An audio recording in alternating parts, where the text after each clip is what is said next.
What maintenance expenses should your tenants be paying for? And is a maintenance deductible a good idea? Find out in this video. I'm Jen Ruelens, landlord, educator, advocate, and broker at One Focus Property Management. Today's video is all about maintenance expenses. What should your tenants be paying for, and how can you go about getting them to do that?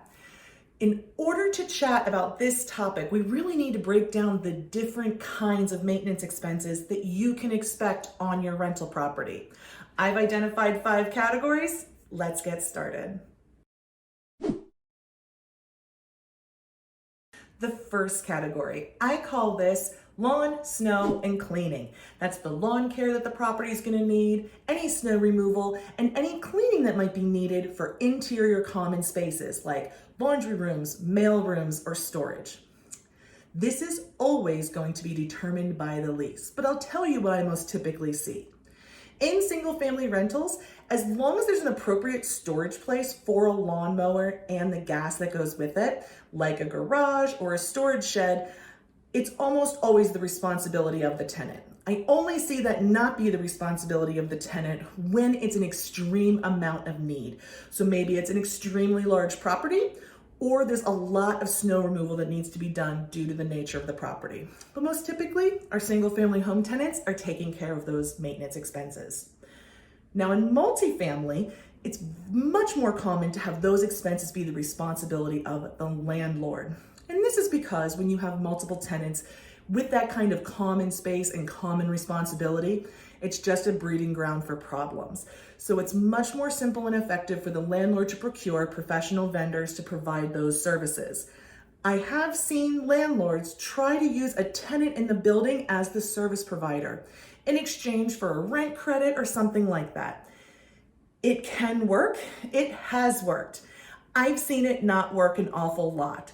There's a real kind of pain in the behind factor that comes with that sort of an arrangement, and I'd warn you against it. But if you do it, pay attention and make sure to write receipts for every single one of those payments. Our second category, I call this consumables maintenance, also known as filters, bulbs, and batteries. So houses and properties have air filters, water filters, bulbs, of course, light bulbs of all kinds, and batteries, mostly in those smoke detectors, but sometimes there's batteries and other sort of fixtures in the property. This is always going, again, to be detailed by the lease, and the devil's in the detail on this one. So I like to say bulbs, great, tenant is responsible to replace bulbs. How about fluorescent bulbs? How about bulbs on the exterior of the property? How about bulbs that require a ladder to reach? Are those all the tenant's responsibility, or are some of those bulbs that you're willing as the landlord to maintain? What about the filter? What's the regimen? Is it cleaned or replaced? How often? That's important to know. With consumables, the devil's in the details, and those details better be in your lease. The third category of repairs is repairs due to normal wear and tear. So these are going to be the landlord's responsibility, their expense to pay for, but they're the type of repairs that are going to happen just through the course of the property being lived in and used. Great examples of this: paint on the walls, paint on the exterior, refinishing hardwood floors, replacing equipment at the end of its useful life.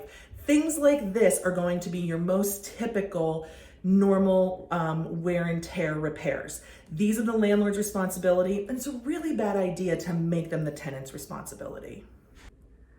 The fourth category are repairs due to abnormal wear and tear, damage, or negligence. So these are the repairs that the tenant is responsible for paying for. These are a result of somebody doing something they shouldn't or not doing something they should. So an example of somebody doing something they shouldn't, maybe they kick in the door to get access to the property when they didn't have their key, or they break a window, or in other way purposefully cause damage to the property. That is, of course, the tenant's responsibility. But so is the consequences of negligence.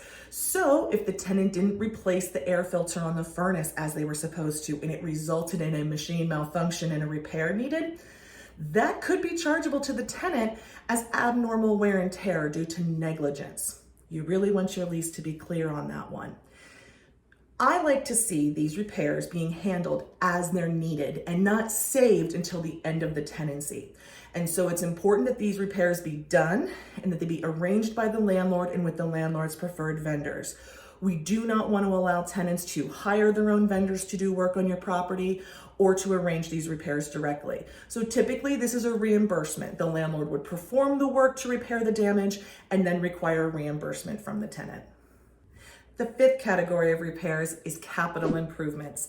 These are the repairs and replacements that are done that are of such an expense that they actually are depreciable. So this could be replacing the furnace, putting on a new roof.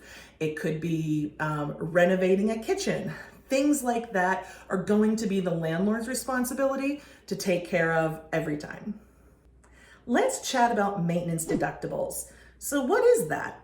Well, that's when a landlord or rental property owner is concerned about the amount of maintenance expense at the property, and they attempt to limit this through using something in the lease called a maintenance deductible.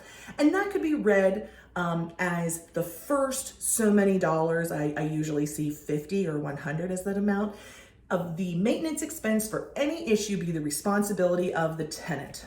Sometimes they even ask that all maintenance be taken care of by the tenant in a normal residential lease situation. It's highly unorthodox and really not recommended. When you put the burden of maintaining the property on the tenant, you're gonna have a very dissatisfied tenant. So you're gonna have more turnover than normal.